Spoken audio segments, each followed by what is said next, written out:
Hello, my marvellous sausages. Now, I put my Zer video out as normal yesterday, and I had a little bit of grief in the comments about my power level, and I thought, what? So I came here and had a little look at what happens when I go to Zer, okay? So I'm looking at Zer here, and the people going, this guy doesn't play enough Destiny or whatever. No, I've only got like 4,000 hours in it, but never mind that. If you go here, though, look, 1999 it said there for the power level for the arms and for the chest and all that. And I thought, well, maybe I had a lower piece of gear sort of slotted in, you know, which was dragging down the overall power level. So I looked at the power level. My power level is 2030. My base level is 2002. And I thought, well, okay, that's not 1999. It should be 2013. That's where it should be reflecting. Or the power it'll drop, 2002, or whatever. Well, what's relevant here is that I thought that's still really low. So I went and I checked what the power caps are this season, and the pinnacle hard cap is 2010.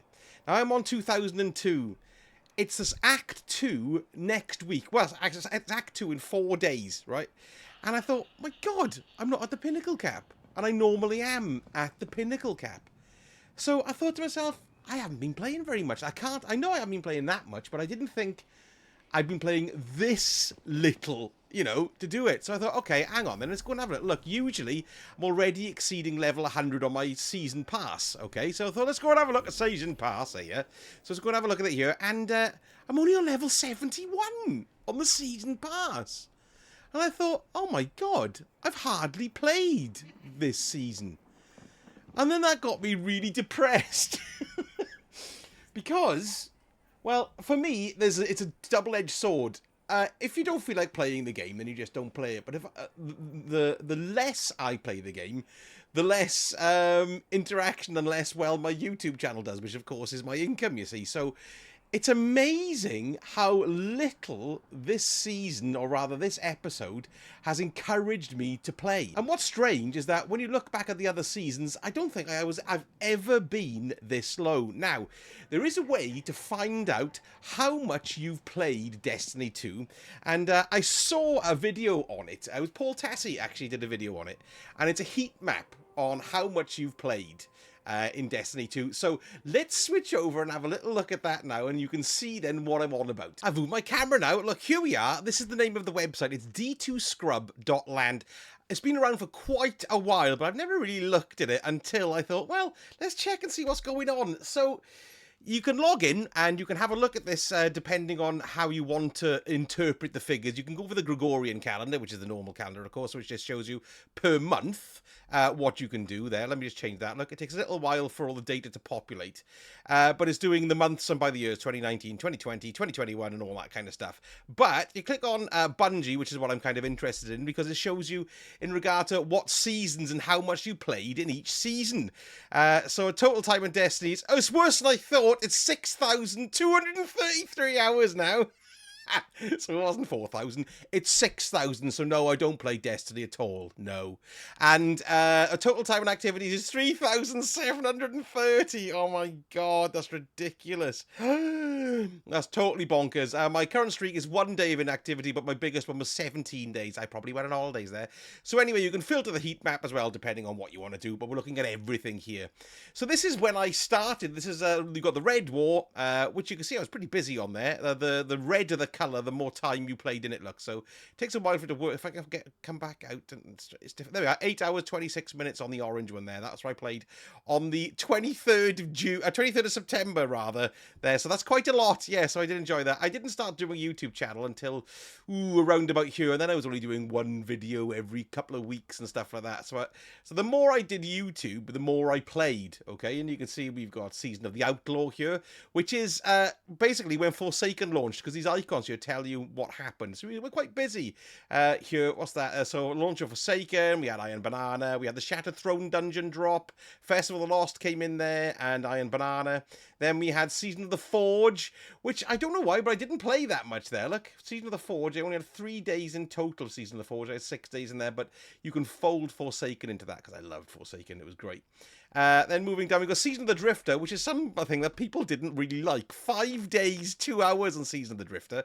I really enjoyed Season of the Drifter. I think it was because, though, what I loved about it was how weird it was, and I love the concept of the Nine and them being I don't know, sort of outside of the universe of the game. That's what it implied. There was a time when they actually started talking about us as players, and I thought it was going to go down that really weird line, but it finished there. Nothing much ever happened more with the Nine. They should do more with the Nine. They're great. I think they're more interesting than a lot of the other races, to be honest. I think the Nine are more interesting than the Witness myself, but there we go.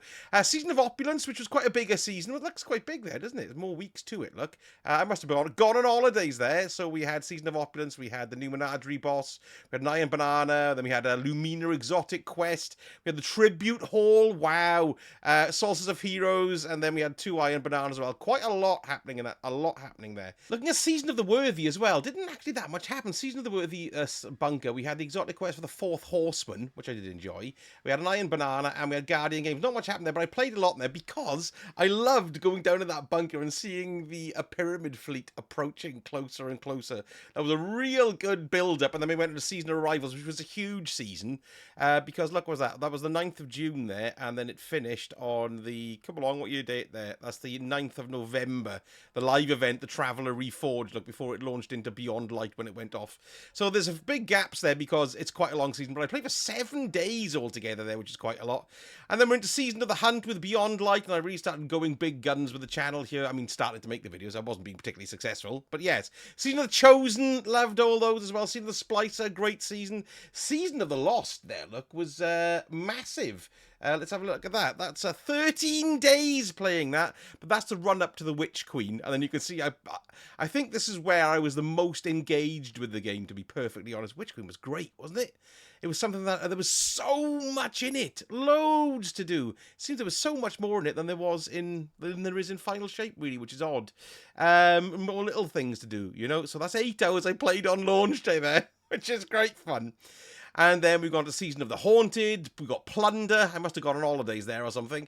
Season of the Seraph. Season of Defiance. And then you can start seeing there's more gaps starting to appear, look, in it. So Defiance, there's a few less gaps.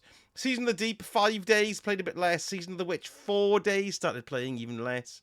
And then we're running into Season of the Wish here, which was a very long season, large gaps here as well. Quite a lot happened, though, considering there's amount of gaps. Iron Banana, Moments of Triumph, Guardian Games, Iron Banana, Into the Light.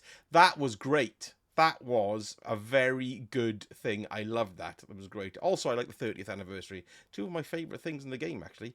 And then we come to where it changes to episodes. And I would like to say, thank God these episodes are only running for 1 more episode after this one. Because I think the whole thing is, well, it's reducing the amount you play the game because it's not structured to entice you into play weekly anymore. We had episode Echoes, of course, which did start. I mean, there's a Final Shape there, look. So I did play that quite a bit, obviously. And that's when Echoes launched there. And as soon as Echoes launched, look, gap. I did go on holidays there. But I'm not on holidays here. Look at the massive gap there. There's nothing to do. I know, I did the weekly thing. I'd log in and do some videos there. I would play it, you know, as well. I put 6 days, 7 hours into that entirety, but I can guarantee you most of that is, look, the 7.5 hours just there. And this is all Final Shape doing all that. As far as Echoes is concerned, there's nothing, I don't think. Look at it. It's hugely empty. My God. Didn't encourage me to play. So, what did we have here? We had Destiny 10-year anniversary. Can't even remember what that was. And then we're going down here then to episode Revenant, look, okay, on the end here. So we've got now the first episode. I think it's roughly, is it like 3 months these last or something like that? Or is it 4? I don't know. They're quite long. I've only put a day and 15 hours into episode Revenant. It's down to nothing happening, really. We had the story all in one go, which was very detrimental, I think, to people because I think that if you log in for the story on a weekly basis, you probably end up playing a bit more around it as well. Do you know what I mean? I think you log in for the story, and then you might still have a look at some weapons. I think, well, I might try a bit more of this, or I might try the season activity. Actually, while I'm here, I might do some ritual to get my power level up, or to get some exotics, or whatever, you know. But because you could have done it all in one go, which is what I did, I destroyed the rest of the season, and that shows in my playtime. It really, really does. So we're going to see now what's going to happen in Act 2, because we've got Act 2 starting on Tuesday. And if they're going to drop the entirety of the story at the very beginning there, it's going to be the same pattern. I'm hoping that this new Tomb of the Elders might have lots of secrets to do, but it's going to be something like the Coil, really, isn't it? So we'll see how many layered secrets they have in that, and if they time gate anything. I think time gating, people think it's a bad idea, and I don't think it is. I don't think it is a bad idea, really, because we all moan. I moaned about it in the past, you know, but as far as the health of the game is concerned, time gating is probably a better thing. Do you think so? I'm sorry, that was a bit of a meander there, but realizing how small my power level was, and how low my level was on my season pass actually took me aback. Yes, so there we go. I've put out a little poll actually today to give you an idea of what your power levels are and see where people are sitting. Let me have a little look at that. And here we are. Here's the poll look. So I've only got 86 votes so far at the moment, but well, it's only been out an hour. It usually ends up getting into the thousands, Julie, after a couple of days. So I'm there between 2000 and 2010. Only 16% look. So I'm not playing as much as my general people who will watch the channel do. Between 2010 and 2020, 37%, and 44% so far are over 2020 and below 2030, and even 2% are above 2030. So I'm not playing it as much as you guys are. And I'm just wondering why that is. It's quite strange to think that I'm not doing that because, you know, I make videos on it and it's important that I do so. I've just been playing other games, I think, and wanted to stretch out with other games. But I do believe that they do need to look at how people are engaging with things over the episode and drag them in on a weekly basis like we discussed earlier. But let me know what you think. Let me know what level you're at, how much you've been playing, and if you've been playing significantly less, because I do like to know, yes, because it's the end of the first act, and I thought, well, it's worthwhile having a little bit of a meandery conversation with you guys to see what's going down in Destiny Town. Anyway, thank you so much for watching, and I shall speak to you all again very soon. Sausage, hurt.